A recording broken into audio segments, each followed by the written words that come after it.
अस्सलाम वालेकुम नाज़रीन, आज मैं आपके साथ पीटा ब्रेड की रेसिपी शेयर कर रही हूँ। ये बहुत ही इजी है बनाना। चलें हम इसे बनाना स्टार्ट करते हैं।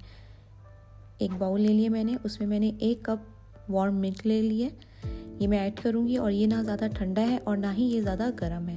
आपने इसे वार्म कर लेना है। इसमें 1 टेबलस्पून मैं शुगर ऐड करूँगी। 1 टीस्पून मैं इसमें ईस्ट ऐड करूँगी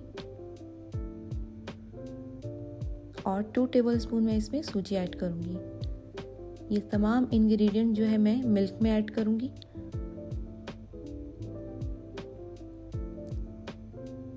हाफ टी स्पून मैं इसमें सॉल्ट ऐड करूँगी और 2 टेबलस्पून मैं इसमें ऑयल ऐड करूँगी।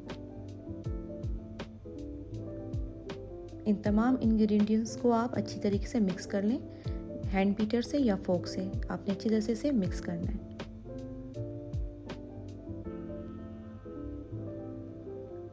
ये मैं 3 कप फ्लावर ऐड करूँगी। पहले मैं 2 कप ऐड करूँगी, फिर मैं 1 कप करूँगी। इसे आप मिल्क में अच्छी तरीके से मिक्स कर लें।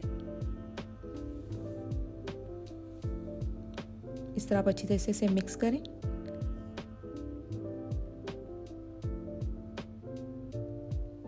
देखिए थोड़ा स्टिकी सा है डो। आप इसे अच्छी तरह से ड्राई फ्लावर जो है ये इसमें मिक्स करें। अब मैं जो 1 कप मेरा रह गया था फ्लावर, उसको मैं 2 में डिवाइड कर दूंगी। पहले मैं हाफ ऐड करूंगी इसमें और हाफ मैं बाद में करूंगी ऐड।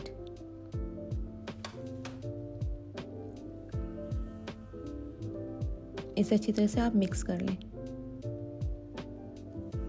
चलिए अब हम इसे हाथ से गूंदना स्टार्ट करते हैं।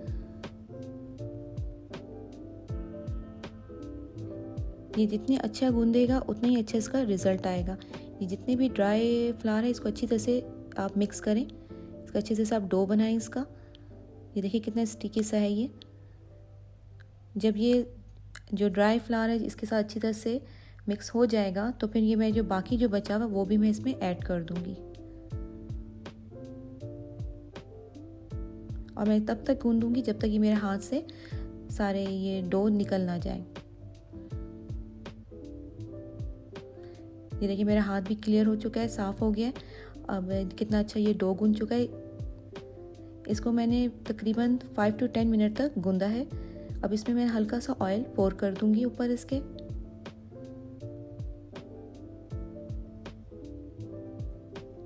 इसे आप अच्छी तरीके से कवर करें। 2 आवर्स के लिए इसे रेस्ट के लिए रख दें।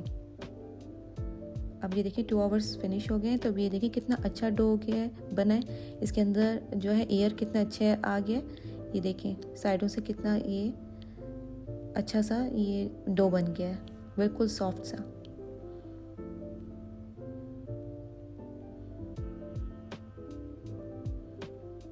अब मैंने इसे ये देखिए कितना सॉफ्ट है, कितना नरम है ये डो। अब मैं इसे 12 पेड़े बना लूँगी। ये देखिए मैंने 12 पेड़े बना लिए इसमें से।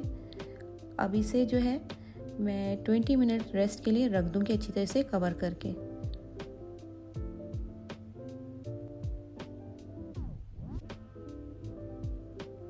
अब देखिए जो पेड़े हैं ये डबल हो गए हैं और इसके अंदर एयर आ गया है। ये काफ़ी सॉफ्ट पेड़ा बना हुआ है, काफ़ी सॉफ्ट है ये। इसे थोड़ा सा मैं ड्राई फ्लावर डालूंगी और मैं इसे हल्के हाथों से बेलूंगी।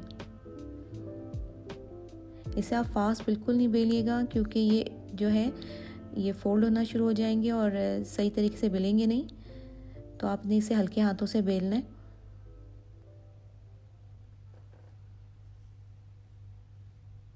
जिस तरह मैं आपको करके दिखा रही हूँ इस तरह आपने बेलना है और तमाम तरह साइडों से ये अच्छी तरीके से इक्वल बेलें।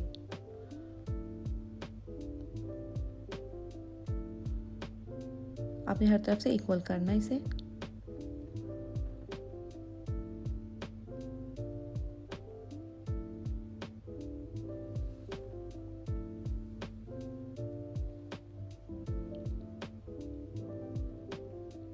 देखिए ये अच्छी तरीके से बेल लिया मैंने। अब इसी तरह सारे पेड़ों को भी आप अच्छी तरीके से बेल लें।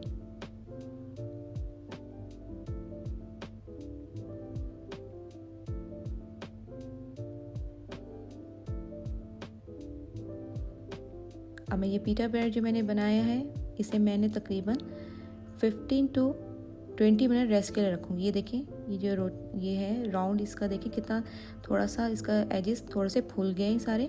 आप इसे हल्के से नाइसली से निकाल लें। पहले से आप इसे फ्राई पैन या तवे को पहले से गर्म कर लें और फिर इसे आप डालें। जब एक साइड से ये सिक जाएगा तो इसे टर्न कर लें। देखिए ये एक साइड सिक चुका है। अब देखिए इसमें बबल्स आने शुरू हो गए। ये देखिए साइड से बबल आ रहे हैं। इसे आप हल्का हल्का सा प्रेस करें ताकि जो इसका एयर है तमाम जगह आ जाए और ये फूल जाए, जिसे हम चपाती में करते हैं। हल्का प्रेस करके इसे फूल जाती है जैसे चपाती। लेकिन आप केयरफुली कीजिएगा, ज़ोर से नहीं दबाइएगा कि इसका एयर बाहर आ जाए और इससे जो आपकी स्टीम है जो हाथ में लग सकता है। ये देखिए कितने अच्छी तरह से फूला है। मैंने इस पीटा ब्रेड की एक रेसिपी भी अपने चैनल में शेयर की थी टाको के नाम से। इससे और भी बहुत सी मुख्तलिफ़ किस्म की रेसिपी जो है बनती है, मैं आपसे शेयर करूँगी।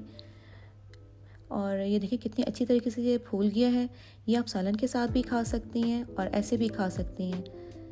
ये बहुत ही मज़ेदार जो है ये पीटा ब्रेड बनता है। आप इसी तरह बाकियों को भी सेक लें। फ्रेंड्स, अगर आपको मेरी रेसिपी पसंद आई है तो इसे लाइक ज़रूर कीजिएगा और मेरे चैनल को सब्सक्राइब ज़रूर कीजिएगा और बेल आइकॉन को क्लिक करना नहीं भूलिएगा ताकि मेरे हर आने वाली नई वीडियो का आपको पता चल जाए।